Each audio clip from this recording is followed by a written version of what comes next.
বিশ্ব রাজনীতিতে আবারও উত্তেজনার কেন্দ্রবিন্দু গ্রিনল্যান্ড। এই দ্বীপ দখলের পরিকল্পনায় বিরোধিতা করলে সংশ্লিষ্ট দেশগুলোর ওপর নতুন করে শুল্ক আরোপের হুমকি দিয়েছেন যুক্তরাষ্ট্রের প্রেসিডেন্ট ডোনাল্ড ট্রাম্প। শুক্রবার হোয়াইট হাউসে এক বৈঠকে ট্রাম্প বলেন, গ্রিনল্যান্ড ইস্যুতে যেসব দেশ যুক্তরাষ্ট্রের অবস্থানের সঙ্গে একমত হবে না তাদের ওপর তিনি আমদানি শুল্ক আরোপ করতে পারেন।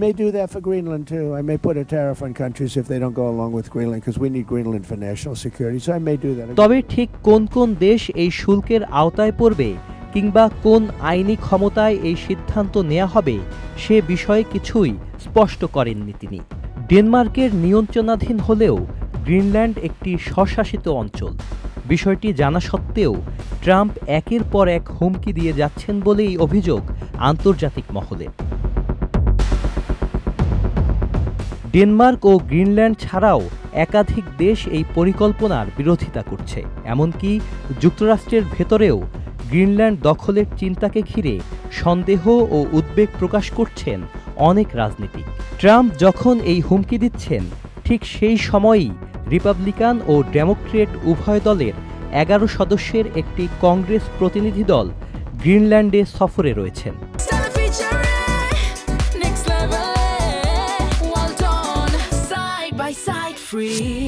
তারা গ্রিনল্যান্ডের সংসদ সদস্যদের পাশাপাশি ডেনমার্কের প্রধানমন্ত্রী মেটে ফ্রেডরিকসেন এবং গ্রিনল্যান্ডের প্রধানমন্ত্রী ইয়েন্স ফ্রেডরিক নিলসেনের সঙ্গে বৈঠক করেছেন।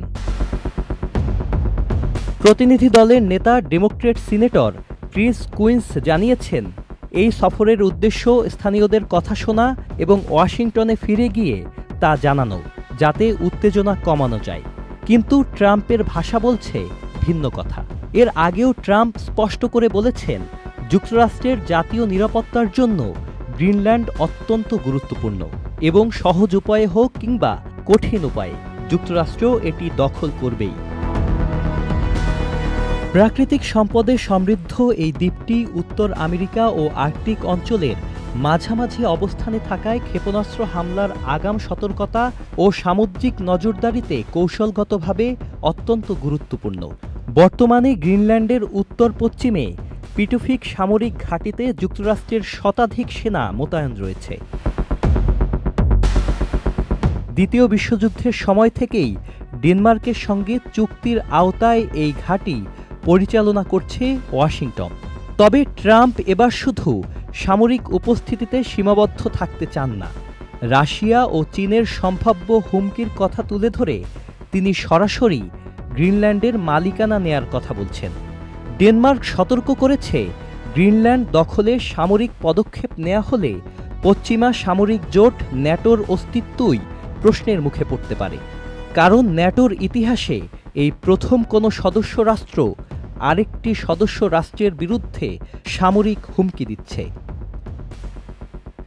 Sajid Abdullah, channel I.